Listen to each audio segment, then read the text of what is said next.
to everybody, just to know, right? Now this is other students, and respecting their voice as well. So you're going to listen to that, and you can also have the opportunity to critique what someone else said, and we can be going back and forth for a short while, right? When I think about my Caribbean identity, I think reggae music, marijuana, sunny beaches. What the Americans think of me? When I think of the Caribbean identity, I think that we are independent and that we shouldn't go by what they say of us. I think that we are who we are by our own right. So right, like all colonial people, they had the struggle to determine their own destiny. And what is true independence? Also being in mind that not all, if we have independent countries, but all countries are republics in the English-speaking Caribbean. I think only 3 are, I don't know how correct that is. But you also have French-speaking countries that still depart more, although I thought that changed recently. When I think of the Caribbean, I actually think of individual islands instead of as one Caribbean. I think that this divide and balance things from our history, who was colonialized by our different language barriers. So I really think of us as really one Caribbean as it should be. When I hear Caribbean, I think West Indies, as in West Indies, recently white man access to only, I mean, after how much years we were able to keep them as their babies. So once we unify and really put our minds into do anything. People have forgotten slavery. People have forgotten indentureship. People have forgotten what our ancestors have gone through for us to be here. And it's sad because up to recently I've heard somebody refer to slavery as that thing. And I was like, do you know what is that thing? And I think the people who talking and don't care, you know, they may refer to slavery as that thing, or indentureship as whatever, or when was that again? You know, I have to admit that I saw some of the pictures here around campus and I was like, I know you, but I don't know you, and it was shameful. And to hear one of my colleagues rattle off names like nothing, it's obvious that whatever it is they're teaching us about is not about us. Because I don't know these people, and that is not right. And therefore we need to ask them to put someone on a curriculum about us, because I don't know who I am. I think about the West Indies cricket team personally. That's the only time that the Caribbean actually comes together and we actually act like one people, one spirit. But I find that we suffer from insularity because we do not live together or act together as one. Because in the case of our Prime Minister talking about aid with benefit, I find that was so appalling that we did not think that we should help our brother, especially since we almost were affected by Thomas ourselves. So in that light, I think that the Caribbean community needs to sit together and understand that we are one people, and that's why we should push for the CSME people to get on board. So we love you for that. Thank you. There's an inherent contradiction whenever we subscribe to a one Caribbean. And in one Caribbean, especially like when it comes to carnival, like in Trinidad and many other issues, or we go away and we broaden our identities, we say all our ways one, right? In Caribbean, there's a oneness.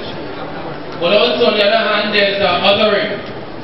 So we come here and then we say small islands, as if all islands are small.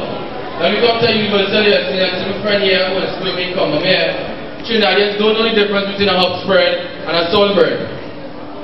Nobody here knows a sunbird. Everybody, one Caribbean? One.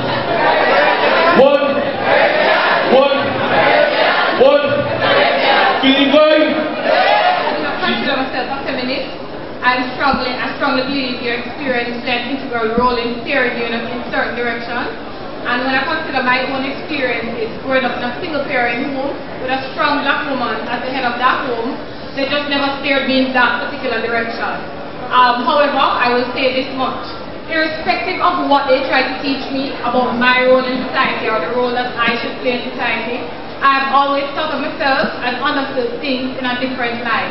I've always seen things in terms of equity and not so much equality. And I've never really felt that my possibilities were like limited because I'm a woman. If they were pulling people aside in school, telling them about the roles that they would play as a woman, I never got that memo. I remember in sixth form wanting to do history and being told that I couldn't study West Indian history without studying European history. And even then, West Indian history always seemed to be a recount of from a European standpoint. Our society has always been so infiltrated with the foreign and the other, and I understand those more than I understood my own. Eventually, my home became the other to me. It was not until I entered UWE that I was re-educated. It was there that I realized how infiltrated my society had become and the effects this had on me. But my re-education did not have much to do with UWE, the establishment, as it had to do with the people that I met. These people were a part of my Caribbean home. I had an epiphany there, and it made me more Caribbean conscious. Rastafarians look to Africa as their home, and this comes out in their ideas about repatriation. There are many other groups in the region that seem to do that with their ancestral homes. While Africa will forever be dear to my heart, it is a home I never grew up in. Your home is a space where you are understood. Your home is a place that you call your own. Your home is a space where you feel safest, letting down your guard and revealing your innermost thoughts and emotions. I am proud to say that this region is my home. And I hope that we don't leave this show saying, okay, they did a one Caribbean show that's biased, but I was trying to articulate that. I'm going to raise it up as we go forward. So we're going to be walking in silence for this one. Give a moment of silence for a lot of people. You ready?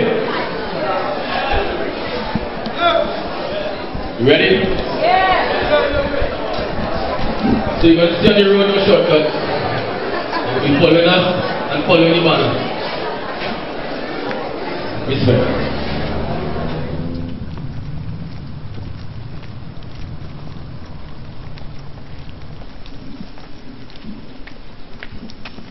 Yeah, this is still just a small percentage, but it's still a big stake. And there's some people among you who really laid a foundation for this to happen. You know, they're not in UWE right now, but I still want to call them to say a few things. Even if you don't want to say anything, I still feel they should be here. So I want to call Chike, Akila, and Mark. Let's come on.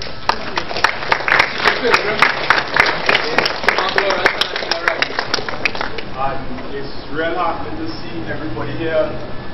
Keep it up, you know, and America, I mean, in terms of carrying the torch, I don't think I didn't know what to expect, but this is really, really big. Really, really big. So congrats to you. Just one of the boosts I want to point out to is Gamma Boss, who's somebody who through the years as well really stick to the UWE family and always supported with us, you know. And I feel everybody gathered here that the vision we have for the Caribbean goes beyond its geographical borders, that we could only be seen as the sovereign islands of the sea, that go beyond linguistic barriers, that we have an English-speaking Caribbean, a French-speaking Caribbean, a Spanish-speaking Caribbean, a Dutch-speaking Caribbean. And I really hope that all the work we do could burn the passports of our mind, because we are global citizens. But when we go into the world, we would like to go into the world as somebody, not as nobody, or yet to define ourselves. And I pray in this highly globalized world, where everything is shrinking, that these islands don't fade. And we will keep speaking among ourselves, and we'll have arguments between religion and politics and science, and probably we want the day where the pastor, pundits and priests can share the same platform as the scientists, all in the name of progress. We want the day when we can confront race and not leave it as a history. We want the day when we can have our voices to be heard and not spoken to. And I want you to understand that you are the leader. No more we have a weak master and a strong leader. In this judgment, we are not called to be sheep, following a strong shepherd. We are all called to be shepherds.